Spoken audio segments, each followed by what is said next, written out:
Good morning. നമ്മൾ ഇന്നിവിടെ നോക്കാൻ പോകുന്നത് നിങ്ങളുടെ കരിയറിൽ എന്തൊക്കെ ബ്ലെസ്സിങ്സ് ആണ്, എന്തൊക്കെ മാറ്റങ്ങളാണ് ഈ സമയത്ത് വരുന്നത് എന്നുള്ളതാണ്. ഇത് എല്ലാവർക്കും റെസണേറ്റ് ആകണം എന്നില്ല. റെസണേറ്റ് ആകുന്നവർ മാത്രം ക്ലെയിം ചെയ്യുക. നമുക്ക് കിട്ടിയിട്ടുള്ളത് the emperor, 3 of swords, judgement, 9 of pentacles, hermit and 6 of കപ്സിൻ്റെ എനർജീസാണ്. നിങ്ങളുടെ കരിയറിൽ അല്ലെങ്കിൽ നിങ്ങളുടെ ജോലി സ്ഥലത്ത് നിങ്ങളുടെ മാനേജ്മെൻറ്റിൽ നിന്നും അല്ലെങ്കിൽ സുപ്പീരിയേഴ്സിൽ നിന്നും നിങ്ങൾ ഒരുപാട് വേദന അനുഭവിച്ചിട്ടുള്ള അല്ലെങ്കിൽ ഇപ്പോഴും അനുഭവിച്ചുകൊണ്ടിരിക്കുന്ന വ്യക്തികളാണെന്നാണ് കാണുന്നത്. അത് നിങ്ങളെ ഒരു സൈലൻസിലേക്ക് ആക്കിയിട്ടുണ്ടായിരിക്കാം. നിങ്ങൾ ഒറ്റപ്പെട്ട പോലെ ഒരു തോന്നലായിരിക്കാം നിങ്ങൾക്ക് ഉണ്ടായിട്ടുള്ളത്. നിങ്ങൾ അവരെന്ത് പറഞ്ഞാലും നിങ്ങളതെല്ലാം കേട്ടുകൊണ്ട് മറുപടി പറയാതെ പ്രതികരിക്കാതെ ഇരിക്കുന്ന ഒരു അവസ്ഥയിലേക്ക് പോയിട്ടുള്ളതായിട്ട് കാണുന്നു. ഈ സമയം നിങ്ങൾ നിങ്ങളെ തന്നെ അസസ് ചെയ്യാൻ ശ്രമിച്ചിട്ടുണ്ടായിരിക്കാം. ഞാൻ എഫിഷ്യൻ്റ് അല്ലേ, ഞാൻ എൻ്റെ സ്കിൽസ് കറക്റ്റ് അല്ലേ, എൻ്റെ സ്കിൽസ് ഇമ്പ്രൂവ് ചെയ്യണോ, അങ്ങനെയുള്ള കാര്യങ്ങൾ തങ്ങളുടെ ഭാഗത്തെ തെറ്റുകൾ വന്നിട്ടുണ്ടോ, എന്തുകൊണ്ടാണ് ഇവർ എന്നോട് ഇങ്ങനെ പെരുമാറുന്നത്, ഇങ്ങനെയുള്ള കാര്യങ്ങളൊക്കെ നിങ്ങൾ ആ സമയം തികച്ചും അസസ് ചെയ്തിട്ടുണ്ട് എന്ന് തന്നെയാണ് കാണാൻ കഴിയുന്നത്. ഇങ്ങനെ അനുഭവിച്ചിട്ടുള്ള വ്യക്തികൾക്ക് ഈ സമയത്ത് ഒരു ജഡ്ജ്മെൻറ്റ് വരുന്നതായിട്ട് കാണുന്നു. ഒരു പക്ഷേ നിങ്ങളോട് പെരുമാറിയിട്ടുള്ള നിങ്ങളുടെ ഒരു എൽഡറായിട്ടുള്ള കൂടുതൽ പേർക്കും ഇതൊരു മെയിൽ എനർജി ആയിട്ടാണ് കാണുന്നത്. നിങ്ങളുടെ സുപ്പീരിയർ അല്ലെങ്കിൽ നിങ്ങളുടെ മാനേജർ ചിലപ്പോൾ ഒരു നല്ല ഉദ്ദേശത്തോടു കൂടിയിട്ടായിരിക്കും നിങ്ങളോട് പെരുമാറിയിട്ടുള്ളത്.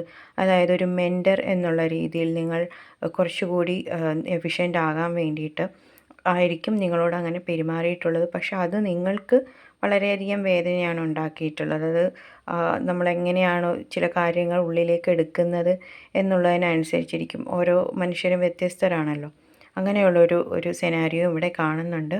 ഇങ്ങനെയൊക്കെ അനുഭവിച്ചിട്ടുള്ള അല്ലെങ്കിൽ അനുഭവിച്ചുകൊണ്ടിരിക്കുന്ന വ്യക്തികളാണെങ്കിൽ അവർക്കൊരു ഡിവൈനായിട്ടൊരു ജഡ്ജ്മെൻറ്റ് ഈ സമയം കൊണ്ടുവരുന്നുണ്ട്. നിങ്ങൾ ഈ അനുഭവിച്ച ഹാർഡ്ഷിപ്പിനൊക്കെയും നല്ലൊരു സമയം നമുക്ക് പിന്നീട് കിട്ടിയിട്ടുള്ളത് 9 ഓഫ് പെൻറ്റക്കിൾസ് ആണ്. വളരെയധികം ലക്ഷൂറിയസ് ആയിട്ടൊരു ലൈഫിലേക്കാണ് നിങ്ങളത് നയിക്കുന്നത്. അതായത് നമ്മൾ ജോലിയുടെ കാര്യത്തിൽ പറയുകയാണെങ്കിൽ വളരെ ഇപ്പോൾ ചെയ്യുന്ന ജോലിയേക്കാൾ സാലറി ഉള്ള ഒരു ജോലി, അതിനേക്കാൾ ബെറ്റർ വാല്യൂ ഉള്ള ഒരു ജോലി, മറ്റുള്ളവർ നിങ്ങളെ സമൂഹത്തിൽ അംഗീകരിക്കപ്പെടാൻ തക്ക ഒരു ജോലിയാണ് നിങ്ങളെ ഈ സമയം കാത്തിരിക്കുന്നത്. നിങ്ങൾക്ക് ഈ ഒരു ജോലിയിലൂടെ, ഈ ഒരു പുതിയ ജോലിയിലൂടെ നിങ്ങൾക്ക് വളരെയധികം ഇമോഷൻസ് നിങ്ങൾക്ക് ഫുൾഫിൽ ചെയ്യാൻ കഴിയുന്നുണ്ട്. അതായത് നിങ്ങൾക്ക് വളരെയധികം സന്തോഷമാണ് ഈ ഒരു സമയം ഈ ഒരു പുതിയ ജോലിയിലൂടെ അല്ലെങ്കിൽ പുതിയൊരു മാറ്റത്തിലൂടെ നിങ്ങൾക്ക് ഉണ്ടാകുന്നതെന്നാണ് കാണുന്നത്. ഈ ഒരു ജോലി നിങ്ങൾക്ക് ചിലപ്പോൾ ഓഫർ ചെയ്യുന്നത് നിങ്ങളുടെ ഒരു ഫ്രണ്ടായിരിക്കാം, അല്ലെങ്കിൽ നിങ്ങളുടെ കൊളീഗായിരിക്കാം, അല്ലെങ്കിൽ നിങ്ങളുമായിട്ട് ഏതെങ്കിലും ഒരു പാസ്റ്റ് കണക്ഷൻ ഉള്ളൊരു വ്യക്തി വഴിയായിരിക്കാം നിങ്ങളൊരു പുതിയ ജോലിയിലേക്ക് എത്തുന്നത്. അത് നിങ്ങളെ ഫൈനാൻഷ്യലിയും ഇമോഷണലിയും സ്റ്റേബിൾ ആക്കുന്നുണ്ട് എന്നുള്ളതാണ് നമുക്ക് കാണാൻ കഴിയുന്നത്. ഈ പുതിയൊരു മാറ്റത്തിൽ നിങ്ങൾക്ക് വരാൻ പോകുന്ന ഈ ഒരു പുതിയ മാറ്റത്തിൽ നിങ്ങൾ വളരെയധികം ഹാപ്പിയാണ് എന്ന് കാണുന്നുണ്ട്.